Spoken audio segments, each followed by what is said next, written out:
friends, welcome to Canadian Cutting Edge. My name is Jake and I'm back. I've been doing lots of work in the house this last few days, a week or so almost. Painting, painting a kitchen and a bathroom. It's a lot of work because you got all kinds of little corners and stuff to paint around, not like a bedroom. 4 flat walls basically. Anyhow, I've got more chores in August as well, so I won't be putting out as many videos this month as usual. But let's get at it. What do we have? We've got the Harnds Wolverine. I'll give you all the close-ups later on. What we have is 14C28N stainless steel and G10 liner lock. Full flat grind.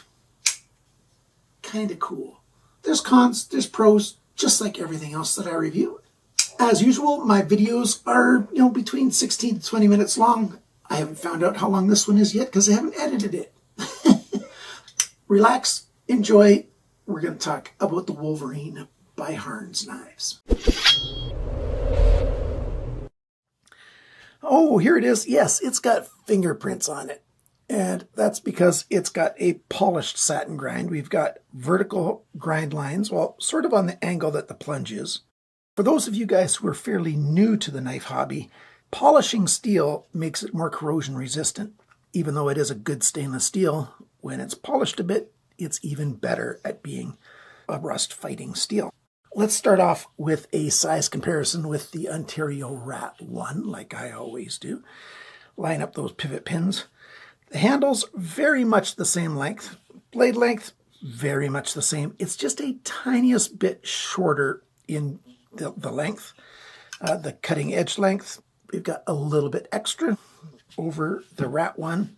So it's a pretty good full-size knife. It's not extra large by any stretch, but it's not a small knife either.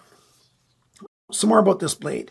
We've got a thumb riser here, and then we've got almost a straight back. It does actually have just a little bit of a bump to it, but it's basically a straight back knife. And then we've got the pointy tip, a lot of belly here, and a short section here that is straight. We've got this back swept plunge, and the plunge is pretty quick. It doesn't take long to go from the full thickness at the ricasso to the full bevel here, like the main bevel. So the sharpener's choil is big enough that it's not going to be a problem. You can sharpen this knife right to the end of the blade and not mess up that plunge by grinding into it with your stones. So that's a good thing. We've got the flipper coming down here. It looks a bit odd like this, it's sticking out so far. And they rounded it a bit here as though they want you to put your finger there. That's a little bit too short to really put your finger there in a secure way for any extended period of time. For 1 or 2 cuts, maybe, and then that starts to get annoying because you just don't have enough of a surface to grab onto there. The badging, it says Wolverine up here and then 14C28N. I'd much rather they put that on the flat. I think there would have been room there. Maybe if they made it just slightly smaller. And then the Harnds brand name is right there in dark black letters. I don't like it so much. I don't like such bold badging on blades. So you decide if you want it or not, of course, just like everything else. The action on this thing, we've got ceramic ball bearings in here. The flipper is easy to use with the light switch method, and it certainly works pushing it down from the side as well. It's a pretty reasonable lockup. Now, the detent on this knife is a little bit strong. So that's why you notice that one time my finger just sort of slipped off of that flipper. Yeah. Of course, I've done a whole video series, 3 big videos on how to fix detent issues, because there's a variety of issues and there's a variety of solutions to them. So if you're interested in that, go ahead and give that a watch. I'll take this apart and show you the ball bearings and everything a little bit later. Lockup, it's fully engaged. Lockup is a bit later than I prefer, but it's solid. There's no blade play side to side, up and down. The lock release arm, it's got a bit of a chamfer on there, so you can get your thumb in there and comfortably disengage that lock. So I like that. Blade alignment, it's pretty much down the middle. It's not perfect, but it's very good. So that's a good thing. The flipper, it's got a bit of a scoop, a recurve, if you will, and it's got 3 lines milled into it. It is made very smooth. That's another reason why the finger can slip off sometimes, both the big detent and, it's a little bit smooth there. But it works. I don't have a big problem with that flipper. So that's what that is. Now for the handle, the liners, and there's a little bit of a thumb rest cut out like chamfers on the liners on either side, so your thumb can sit in there. It's actually comfortable.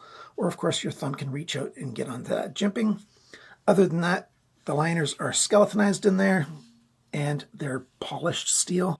And then the shape, although it's got a bit of a recurve kind of here, it's got a big bump on the back and it fits in the palm of the hand very well. And then we've got this scooped out section back here, which is actually quite good for a reverse grip. Your thumb goes into that spot and now you've got a fighting grip for the knife that is actually quite comfortable. And we've got the big blocky jimping back here on the back spacer. That helps give a little bit more traction when you've got that reverse grip. On standard grips, that jimping doesn't really do much of anything. We've got the index finger grip, middle two finger grip, pinky finger grip back here, and they work together quite well. We've got a little lanyard hole back here. You can see from the G10 on this one, because it's colored, that there's a little bit of a cutaway. It's inset just a tiny bit. I think I would have liked if it was inset a little bit more. It's not chamfered or anything. The lanyard hole, I'm not going to use a lanyard on this knife anyway, so I don't really mind. But we've got T6 button screws. Harnds uses OK steel on their screws, so it's not super soft, but one of these screws has already started stripping. I think it was this one here. At the factory, I think somebody over-tightened it. And so loosening that screw is easily done. Tightening that screw, you got to be careful that you don't tighten it and then strip it back out. Now you've seen in my videos before, Drive Grip, it's an anti-cam out fluid. It keeps screws from stripping out and screwdrivers from slipping. It's a very good product. I've got a whole video on it. eBay is the best place to get that stuff right now. Again, T6 button screws on the pocket clip. The pocket clip is not a deep carry clip. I wish it was a deep carry clip, but it's not. Those buttons do make it easier to grab it, to pull it out of your pocket. It's flattened at the top of the spoon end, and it's got Harnds written on it. Why do they have Harnds in big letters written on it? So we've got Harnds here, we've got Harnds here, and we've got their H logo here. A little bit much. I'd like this one to be a little smaller and on the Ricasso, and there to be no badging on here. That would make me happier. But does the pocket clip work? And let's see how it works. Climbs over the denim right away, so that's good. Goes to the full depth that it can, and that's what you've got sticking out. And like I said, with those two screws, it does give you grip to pull it out of your pocket. So there is a bit of a benefit to those button screws on here. That's pretty much the blade and the knife.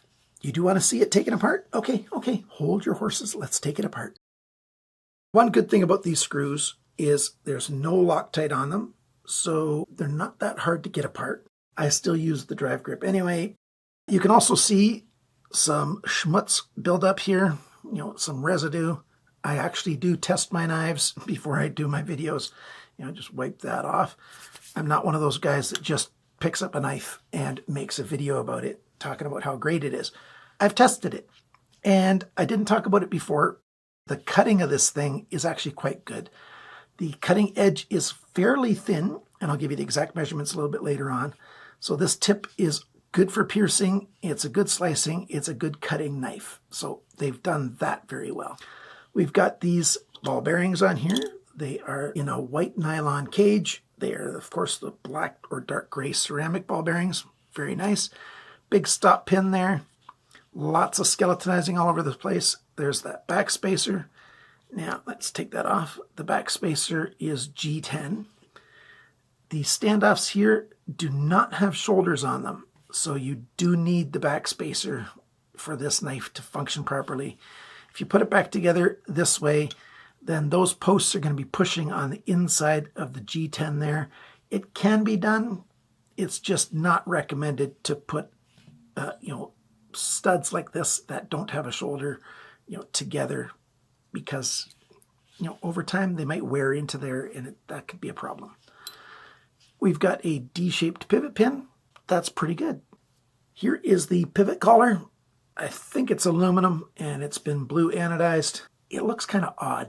That blue pivot collar, to me, it just doesn't look quite right. There it is. It's pretty simple to take apart. Just be careful with those screws. Fairly standard construction. You shouldn't have a problem, putting it back together again. And I'll do that off camera. I know there's a few of you who are big fans of this section of the video, and that's because I do my own measurements, and I do fairly precise measurements, because you can't always trust the measurements that you see on websites, either the manufacturer's website or retailer's websites. I don't know why, but in the knife industry, they tend not to be all that concerned about precision. I am concerned about precision. The weight of this knife, 108 grams, 3.81 ounces. Sharpness from the factory, 210 bests. That's a bit below average. It just wasn't sharpened terribly well, but it was sharpened okay. The length of the cutting edge, 86.9 millimeters, 3.42 inches. Blade length from tip to the closest spot on the handle, 86.6 millimeters, 3.41 inches. Oh, so it's a little over 3 1/3. Not a much, but a little bit over 3 1/3. The blade thickness, 3.16 millimeters, 0.124 of an inch. 0.125 equals 1/8 of an inch, so it's the tiniest hair under 1/8 of an inch. The blade depth, this measurement, the biggest spot, 26.7 millimeters, 1.05 inches. The thickness behind the grind, measured in 3 spots and then averaged out, 0.41 millimeters, 16,000ths of an inch. Nice and thin. So once I've sharpened this myself, it's going to cut a whole lot better than it does already, and it does a pretty good job already. The grind angles, average on this side 18.2, average on this side 19.5. That doesn't sound very bad. On this side, it started at the tip at 20.9 degrees, ended at 18.0 degrees. 2.9 degrees of change along the length, not bad. On this side, it started at 16.6 degrees and went to 19.8 degrees. That's a change of 3.2 degrees along the length. This steel, I'd probably do 18 degrees per side for most uses of this knife. As an EDC knife, that's probably what I'd do. Some more measurements. The handle length, 119.6 millimeters, 4.71 inches. The grip area between my thumbs, it's about 9.5 centimeters, 3.75 inches roughly. That's a measurement that I can't be super precise about because where exactly do you measure it to, right? Because the knife handle shapes are all different. The thickness of the handle, not counting the pocket clip or any screws, just the widest point on the G10, so right where that black spot is on either side. 15.2 millimeters, 0.598 of an inch. The handle depth, so within the grip area, where's the widest point? Right here, 26.2 millimeters, 1.03 inches. When the knife is closed, where's the widest point? It's right here, 33.7 millimeters, 1.33 inches. And the total length of this knife, rounded to the nearest millimeter, 206 millimeters, 8.11 inches. A little less than 5, a little less than 3.5. Pretty good proportions. One thing I forgot to show you before, and I do that on so many videos, is the balance point. The balance point is right there, and I wish the balance point was over here. So they've done a load of skeletonizing already. I'm not sure how much more they could do. Maybe they could have made the liners just a little bit thinner because those liners are fairly thick. That affects the weight too, but still, it's only 3.81 ounces. That's not bad. Not bad at all. What's the price of this knife? At White Mountain Knives, you can get this for $43.99. They don't have all colors in stock right now, but $43.99. You save 10% with coupon code CCE, Canadian Cutting Edge. $37.79. That's the best price anywhere that I could find for this knife. That's roughly 48 Canadian dollars for this thing. Not bad. Amazon's got it for $38.98, so 39, or $39.98, depending on which color you get. You can also get it on AliExpress. Let's say you're in Europe or Asia or something, and you'd rather go there because shipping's going to be cheaper. $41.99 American. And oddly enough, the 2 stores on AliExpress that have this, they say they ship to Canada for free. And we know here in Canada that if a flipper knife gets inspected at the border, it's probably not going to get all the way through. But if it doesn't get inspected, then you'll get it. It seems to me the odds are around 50-50 right now for knives to get through or not, if for the inspection to happen or not. So that's just the way it works. What are my thoughts? What's my summary about this knife? What do I think of it?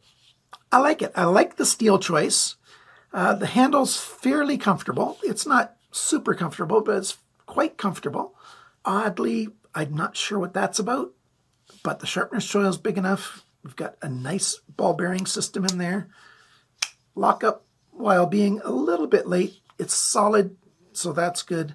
The blade shape, it's really good. Nice and thin behind the grind, so that's great for slicing and cutting. And I will resharpen this to make it a very nice cutting machine. The handle shape, it's fairly comfortable. That reverse grip, although, we can't carry knives for self-defense in Canada, so I don't really need a fighting knife.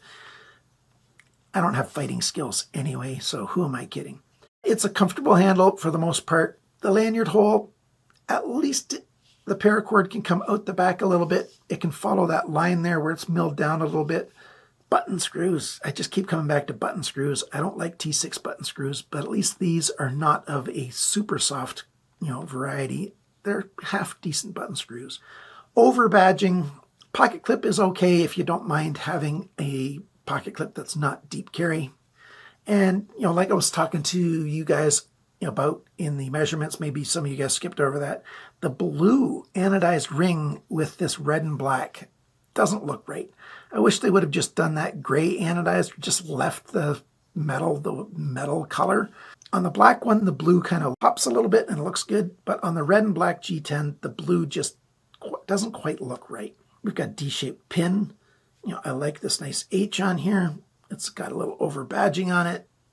The price is really good on this thing, isn't it? What do you think of the price? By the way, if you want this knife, I'm giving it away. Only for people who've watched this far in the video, so don't mention anything about the giveaway in the comments. Just start your comment with "cut towards your chum," and you'll be entered into the draw. I will do the draw 48 hours after I've posted the video, and whoever wins it, wins it. The only catch is you have to pay for shipping, but I'll ship anywhere in the world you want, and you only pay for the actual cost of shipping. If you're in Canada, I can ship this for as little as $3 or $4. That's without any insurance, without any tracking. You have to put the pocket clip back on yourself, because I put it in an envelope. Of course, the price can go up from there. Shipping is usually around 20 Canadian bucks or more if you want the box and everything. What do you think? Do you like this knife? It's okay. It's not great. It's certainly not terrible. It's an okay knife. If you find the styling attractive, you really like it or something, not a bad choice. You can do a whole lot worse than this with this steel and this super thin blade. Well, not super thin, this very thin blade. I like that. So there you go, the Harnds Wolverine, and hopefully I can get some more videos out before too terribly long. Don't hold your breath though. Thanks, my friends, for supporting the channel. Everyone who's a financial supporter, I appreciate your help an awful lot. And everyone, remember, cut towards your chum, not your thumb.